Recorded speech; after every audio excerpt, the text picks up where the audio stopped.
আমাদের প্রধান অতিথি হিসেবে যিনি আজকে উপস্থিত থাকবেন, তিনি আমাদের সকলের অত্যন্ত প্রিয় মানুষ, যিনি আমাদের অনুপ্রেরণার কেন্দ্রবিন্দু। আপনারা জানেন যে বিগত সরকারের রোষানলে পড়ে তাকে 6 বছর মিথ্যা মামলায় সাজা দিয়ে আটক করে রাখা হয়, অসুস্থ হয়ে পড়েন এবং আজকে যিনি চিকিৎসার জন্য সুদূর বিদেশে অবস্থান করছেন, আমাদের সেই গণতন্ত্রের আপসহীন নেত্রী, যার অনুপ্রেরণায় আমরা এই গণতন্ত্রের জন্য সংগ্রাম করেছি, আমাদের সেই মহান নেত্রী দেশনেত্রী বেগম খালেদা জিয়া। প্রিয় বন্ধুগণ, সর্বপ্রথমেই পরম করুণাময় আল্লাহ তাআলার কাছে শুকরিয়া আদায় করতে চাই, যে আল্লাহ তাআলার অশেষ রহমতে দীর্ঘ ভাই প্লিজ একটু আস্তে কথা বললে একটু পেছনে গিয়ে বলেন প্লিজ।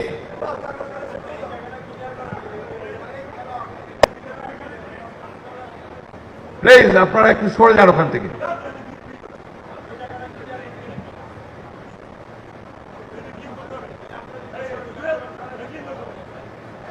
আজকে দীর্ঘ 6 বছরে আমাদের নেতৃত্ব দিয়েছেন আমাদের ভারপ্রাপ্ত চেয়ারম্যান জনাব তারেক রহমান। বরং করুণাময় আল্লাহ তাআলার কাছে এই জন্য শুকরিয়া আদায় করছি যে এই প্রায় দেশনেত্রী বেগম খালেদা জিয়া আপনাদের সঙ্গে শেষ বৈঠক করেন, বর্ধিত সভা করেন। আপনার নিশ্চয়ই অনেকেরই মনে থাকার কথা, হোটেল দ্য মেরিডিয়ানে কারাগারের যাওয়ার আগের মুহূর্তে তিনি সেই সভা করেছিলেন এবং সেখানে তার বক্তব্যে তিনি স্পষ্ট করে বলেছিলেন যে আমি হয়তো আপনাদের মধ্যে থাকবো না, হয়তো এই ফ্যাসিস্ট সরকারের কোপানোর পরে আমাকে কারাগারে যেতে হবে, কিন্তু আপনাদের আমি নির্দেশ দিয়ে যাচ্ছি, অনুরোধ করছি যে আপনারা গণতন্ত্রকে পুনরুদ্ধার করবার জন্য আপনাদের এই আন্দোলন আপনারা কখনো বন্ধ করবেন না। সেই নির্দেশকে সঙ্গে নিয়ে ভারপ্রাপ্ত চেয়ারম্যান জনাব তারেক রহমানের নির্দেশে আমাদের সারা দেশের অগণিত নেতা কর্মী তারা দীর্ঘ এই 15 বছর নিরন্তর সংগ্রাম চালিয়ে গেছেন।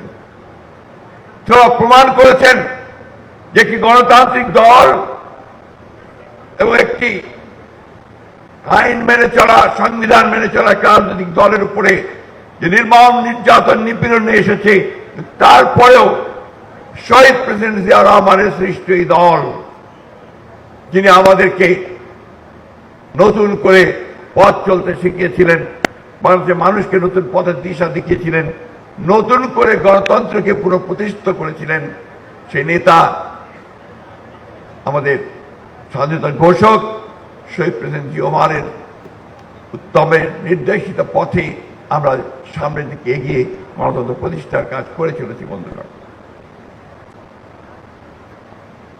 এই 16 বছরে এবং বিশেষ করে দেশনেত্রী বেগম খালেদা জিয়া কারাগারে যাওয়ার পরে আমাদের অসংখ্য নেতাকর্মী শহীদ হয়েছেন।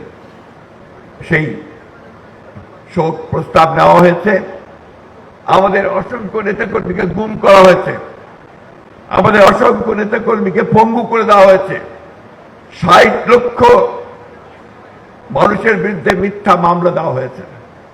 একটা রেইন অফ টেরার, একটা ত্রাসের রাজত্ব সৃষ্টি করে গোটা জাতিকে অবরুদ্ধ করে রাখা হয়েছিল। বন্ধুগণ, আমি আপনাদেরকে ধন্যবাদ জানাতে চাই, কৃতজ্ঞতা পরিস্মরণ করতে চাই আপনাদের এই অবদানকে। আপনারা মাঠে থেকে প্রতি মুহূর্তে বাংলাদেশ জাতীয়তাবাদী দলকে শক্তিশালী করার চেষ্টা করেছেন, সেই জন্য আপনাকে আন্তরিকভাবে ধন্যবাদ। আমি আন্তরিকভাবে শ্রদ্ধা জানাতে চাই এই গণতন্ত্রকে পুনরুদ্ধার করার আন্দোলনে আমাদের যে সমস্ত নেতা কর্মী প্রাণ হারিয়েছেন, বিশেষ করে জুলাই আগস্টের এই যে উত্তাল আন্দোলনে, গণ অভ্যুত্থানে যারা শহীদ হয়েছেন, ছাত্র জনতা, তাদের সকলকে শ্রদ্ধা জানাচ্ছি।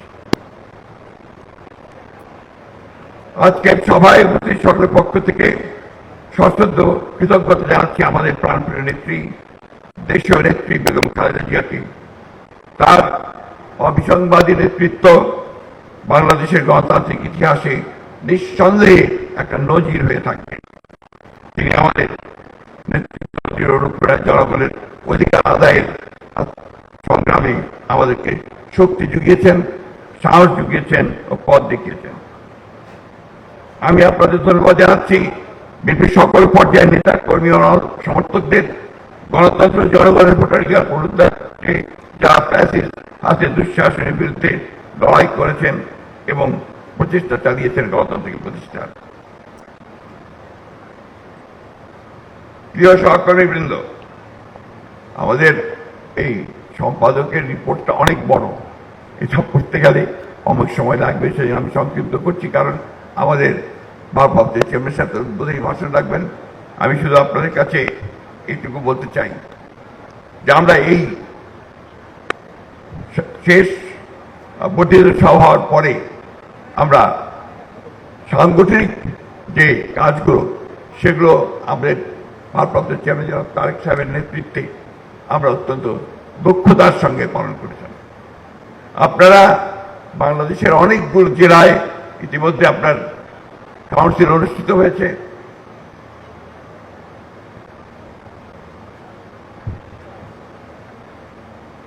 এবং আপনারা জানেন যে দেশীয় নেত্রী কারাগারে যাওয়ার আগে 2016 সালে তিনি একটি নতুন দিক নির্দেশনা দিয়েছিলেন, ভিশন 2030, এবং তারপরে 2022 সালে আমাদের এই তরুণ নেতা, যিনি আমাদের সার্বক্ষণিকভাবে নেতৃত্ব দিয়েছেন, ভারপ্রাপ্ত চেয়ারম্যান তারেক রহমান, তিনি 2022 সালে 31 দফা কর্মসূচি দিয়ে আমাদেরকে আন্দোলনের চূড়ান্ত পর্যায়ে নিয়ে গেছেন।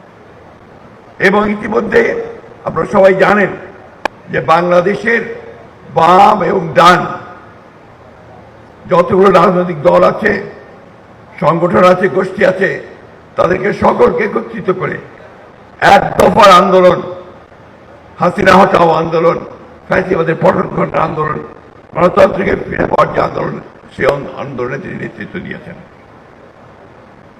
প্রিয় ভাই ও বোনেরা, আজ 27শে ফেব্রুয়ারি আমরা একবার ফিরে দেখেছি কি গত বছরের এই দিনে, অর্থাৎ 2022 সালে আমাদের চূড়ান্ত আন্দোলনের জন্য আমাদের ভারপ্রাপ্ত চেয়ারম্যান তারেক রহমান সাহেব আহ্বান জানিয়েছিলেন।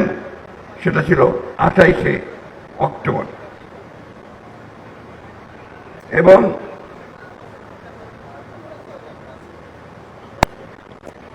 আমি আপনাদের সামনে খুব সংক্ষেপে একটা পরিসংখ্যান তুলে ধরতে চাই, যদিও এটা পূর্ণাঙ্গ নয়। গুম খুন, আমাদের গুম কমিশনের যে প্রতিবেদনটা বেরিয়েছে আপনার অফিসিয়ালি, সেই প্রতিবেদনে দেখা যাচ্ছে 15 বছরে গুম ও হত্যা নির্যাতনের অধিকাংশ ঘটনা ঘটানো হয়েছে সরকার প্রধানের নির্দেশে। গতকাল আমি কথা বলছিলাম একজন সদস্যের সঙ্গে, আমরা তো বলি 750 জন, অর্থাৎ আমাদের কাছে যে সমস্ত ইনফরমেশন এসেছে, কিন্তু এই গুম হয়েছে প্রায় 1700। এখন পর্যন্ত তাদের কাছে যে রিপোর্টটি এসছে, সেই রিপোর্টে 1700 মানুষ গুম হয়ে গেছেন, যেটা বাংলাদেশের মানুষ অতীতে কখনো পর্যবেক্ষণ করেনি। আমরা দেখেছি আপনার লাতিন আমেরিকার দেশগুলোতে এই গুম খুন হতে। 2009 থেকে 24 সাল পর্যন্ত আমাদের এই সময়ে আমাদের হিসাব অনুযায়ী 677 জন, তার মধ্যে ইলিয়াস আলী সহ আমাদের এমপি সহ তারা আছেন। হত্যাকাণ্ডের শিকার হয়েছেন প্রায় 2289 জন। বিচার বহির্ভূত হত্যাকাণ্ডের শিকার হয়েছেন প্রায় 2000-এর উপরে মানুষ। আমি এই পরিসংখ্যানগুলোর কথা এই জন্য উল্লেখ করছি যে আপনারা দেখেছেন যে কি পরিমাণ ত্যাগের বিনিময়ে একটি লিবারেল ডেমোক্রেটিক পার্টি বিএনপি, তাকে তার গণতন্ত্রের জন্য জনগণের অধিকার আদায়ের জন্য সংগ্রাম করতে হয়েছে। আমি বক্তব্য শেষের দিকে নিয়ে আসছি। আমরা দেশের মানুষ অনেক আশা ভরসা নিয়ে 5ই আগস্টের পরিবর্তনের পরে ফ্যাসিস্ট হাসিনা দেশ থেকে পালিয়ে ভারতে আশ্রয় নেওয়ার পরে আমাদের দেশের অবস্থার পরিবর্তন হবে। অতি দ্রুত দেশে জনগণের ভোটাধিকার ফিরিয়ে দেওয়া হবে এবং জনগণ তাদের ভোটাধিকার প্রয়োগ করতে পারবেন। প্রয়োগ করে তারা তাদের প্রতিনিধি নির্বাচিত করতে পারবেন এবং গণতন্ত্রকে তার অভিষ্ট লক্ষ্যে পৌঁছানোর চেষ্টা করবেন। গণতন্ত্রের চর্চা হবে।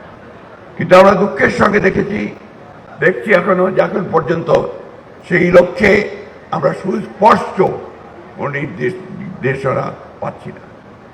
ইতিমধ্যে আপনারা জানেন দেশের অর্থনীতির অবস্থা অত্যন্ত শোচনীয় এবং দ্রব্যমূল্য বৃদ্ধি পাচ্ছে, আইন শৃঙ্খলার পরিস্থিতির অবনতি হচ্ছে, ক্রমান্বয়ে শিক্ষা অঙ্গনগুলো বিশেষ করে বিশ্ববিদ্যালয়গুলোতে শিক্ষার কোনো পরিবেশে থাকছে না। আর মারাত্মকভাবে আমরা দেখছি যে এই ভূখণ্ডের বিশেষ করে অবিভক্ত বাংলার যে সমস্ত বরেণ্য বিজ্ঞানী সাহিত্যিক যারা আমাদের এই ভূখণ্ডে অর্থাৎ পূর্ব বাংলার ভূখণ্ডে পূর্ব বাংলাদেশে যাদের জন্ম হয়েছিল তাদের নামগুলোকে বাদ দিয়ে এখন কোন কোন বিশ্ববিদ্যালয়ে প্রতিষ্ঠানগুলোর নামকরণ করার চেষ্টা করছে। আমি একটি কথা বলেই আজকে আমার বক্তব্য সংক্ষিপ্ত আমি এখানেই শেষ করব যে আমরা ফ্যাসিবাদকে তাড়িয়েছি, শেখ হাসিনাকে তাড়িয়েছি। আমরা এখন অপেক্ষা করছি আমাদের জনগণের যে আশা আকাঙ্ক্ষা, আমাদের দলের প্রতিষ্ঠাতা শহীদ প্রেসিডেন্ট জওয়াহরলালের যে স্বপ্ন একটি আধুনিক সমৃদ্ধ বাংলাদেশ রূপান্তরিত করবার, সেই গণতন্ত্রকে বিঘ্নিত করার জন্য, তাকে বাধা প্রদান করার জন্য আজকে একটি গোষ্ঠী, একটি মহল বিভিন্নভাবে চক্রান্ত শুরু করেছে। ফ্যাসিস্ট শেখ হাসিনা বিদেশে গিয়ে তিনি সেই চেষ্টা করছেন এবং বাইরে থেকেও চেষ্টা করা হচ্ছে। একই সঙ্গে দেশের অভ্যন্তরীণ অবস্থায়ও কিছু কিছু ব্যক্তি গোষ্ঠী তারা ভুল ব্যাখ্যা দিয়ে জনগণকে বিভ্রান্ত করার চেষ্টা করছে। আমাদের বক্তব্য আমরা বিভিন্ন সময় স্পষ্ট করেছি। মূল বক্তব্য রাখবেন আমাদের দলের ভারপ্রাপ্ত চেয়ারম্যান, আজকে সভাপতি জনাব তারেক রহমান সাহেব। আমি শুধু এইটুকু বলতে চাই যে আমরা অনেক ত্যাগ স্বীকার করেছি, আমাদের ইতিমধ্যে অনেক মানুষ চলে গেছেন, আমাদের ভবিষ্যৎ অনিশ্চিত হয়ে আছে, আমাদের অনেক যুবক ছেলেরা তারা চাকরি পায়নি, আমাদের অনেক নেতা কর্মী তারা পালিয়ে ঢাকায় এসে রিক্সা পর্যন্ত চালিয়েছেন। সেই অবস্থায় আমাদের যে লড়াইটা আমরা করেছি 15 বছর, সেই লড়াইকে বাস্তবে রূপ দিতে হলে, তার পরিণতিকে আনতে হলে আমাদের আজকে ধৈর্য ধরে অপেক্ষা করতে হবে। আমরা নিশ্চয়ই এমন কিছু কাজ করব না যা আমাদের দলের সুনামকে ক্ষুণ্ণ করবে এবং আমাদের যাত্রাকে ব্যাহত করবে। আমি দৃঢ়ভাবে বিশ্বাস করি যে বাংলাদেশ জাতীয়বাদী দল সব সময় পরিবর্তন এনেছে, পরিবর্তন নিয়ে এসেছিলেন, সংস্কার করেছিলেন প্রথম শহীদ প্রেসিডেন্ট জিয়া রহমান, এরপরে করেছেন দেশের বেগম খালেদা জিয়া, আর এখন করছেন আমাদের জনাব তারেক রহমান। আসুন আমরা আমাদের সেই নেতা, আমাদের প্রতিষ্ঠাতা, আমাদের স্বাধীনতা ঘোষক, তিনি যে স্বপ্ন দেখেছিলেন সেই স্বপ্নকে বাস্তবায়িত করার জন্য, দেশনেত্রীর আপোষের নেতৃত্ব গণতন্ত্রকে প্রতিষ্ঠিত করবার জন্য এবং আমাদের নেতা জনাব তারেক রহমানের সবার আগে বাংলাদেশ এটা প্রতিষ্ঠা করবার জন্য একযোগে সবাই কাজ করি, এটাই হোক আমাদের আজকের এই অধিবেশন থেকে সিদ্ধান্ত।